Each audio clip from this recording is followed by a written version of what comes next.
player can expect a very big winter upgrade in the English Premier League in FIFA 23's Ultimate Team. I'm your boy Viva La FIFA and I will tell you everything about it. And hey, if you want to get the best possible, coolest looking shirts in the world, go to soccerdealshop.cn, link is down below. And don't forget, if you want to build yourself a super squad in FIFA 23, but you're out of coins, go to u7buy.com, the best place for your FIFA 23 coins. And once again, use that cheeky code Viva for a big surprise in the discount you will receive.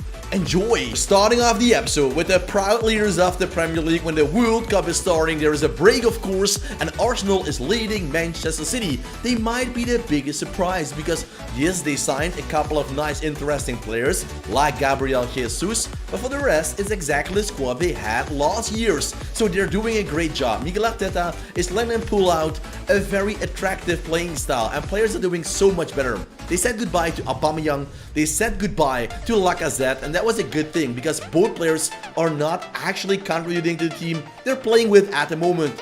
It's so different with Gabriel Jesus. He's not only scored 9 goals so far, but his contribution as a striker, putting pressure, being available as a target man, that makes him a complete forward. Exactly what Mikel Arteta was missing.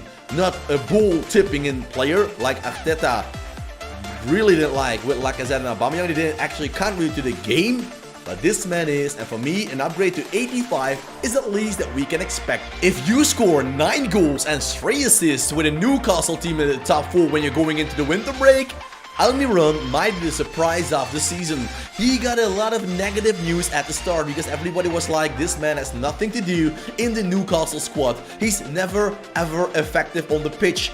Yes, his runs look beautiful, he's quick, has skills, but he never really scores. Like also Saint-Maximin, his teammate, actually doesn't do. So now we can say that's changing. Almiron is a player you like in your squad with goals, with assists, and he's one of the main reasons that Newcastle is a top 4 team. Bruno Guimaraes is playing with Brazil at the World Cup, and he's one of the revelations of Newcastle United as well. Of course, we have spoken about Almiron, their top scorer. Callum Wilson, we could have put him in the video, but well, we stopped with 15 players, so yes, a lot will be coming your way. Bruno Guimaraes is one of the smartest signings of Newcastle, a new project, a Brazilian playmaker of Olympique Lyonnais. He didn't even cost a jackpot price. Well, 40 mil, it's not cheap, but for a project what Newcastle wants to do, conquer the world, 40 million pounds, it's a steal. How can we deny the top scorer of the Premier League? It's Harry... No, that is Erling Braut Haaland. But Harry Kane still banged in 12 goals so far. And what I would like to discuss with you, I think the speed on Harry Kane is just a little bit too low. I know he's not a Usain type Bolt player. He's not a Martins back in the day of Inter Milan. You remember him, guys? Nope, he's not that. I know, I agree. But what is he? He's a player with finesse shots, holding up the play, being great as a target man. That's what you want of Harry Kane, and that does a great job. We can't deny him. So yes, what would be a nice upgrade for Harry Kane? Going up to 90. Is it realistic, or should he be even higher? Let me know in the comment section down below. Should Trossard be the #1 of the Belgian wing? Well, with Brighton Hove Albion, he's showing it every single week what a talented player he is. Trossard is one of the top scorers and top assisters of the Premier League, and Brighton is always full of interesting players. Moise Caicedo of Ecuador, I could easily put him in this video, but we had to make some decisions. One of them is in, some of them isn't, but they deserve an honorable mention when we're talking about the player. He is not in the starting 11 of the Belgian national team. The brothers of Hazard are there, and Trossard is only used as a disrespectful substitution player.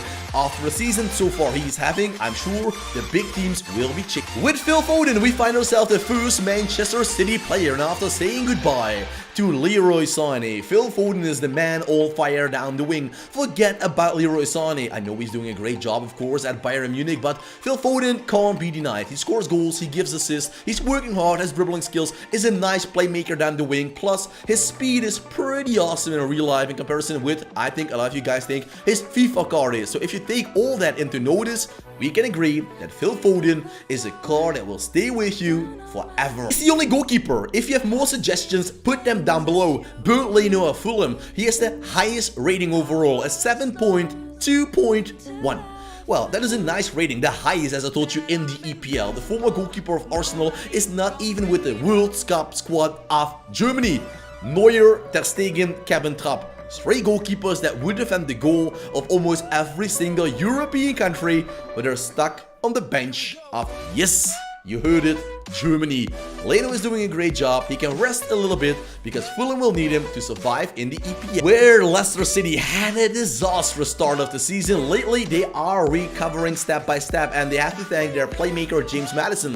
The funny thing is, he's not playing as a cam anymore in a 4-4-2 system. Nope, he's playing from the right-hand side. A different rule, a different system, and it seems to suit him pretty well. So with James Maddison coming down the wing, his FIFA cards are quite unusable. Why FIFA? Well, you know FIFA, it's speed. It's not like skills really matter with speed like that. But in real life, he's a great playmaker. Coming from the wing with set pieces, he's very dangerous. So James Maddison, yeah, star player of Leicester City. Alexandro Mitrovic got promoted and is scoring goal after goal in the Premier League. Last year in the Championship, he was one of the main reasons why they got promoted, because he banked in 38 goals in the playoffs and in the Championship. Did they even play Championship playoffs? Not quite sure, but Mitrovic banked in 38 goals, and everybody was like, yeah, FIFA, but can he actually do it at a higher stage? That was the question surrounding Alexander Mitrovic, and the question is really simple, answered by hell yeah. He's scoring goals all over the world, and what can you say about a player like that?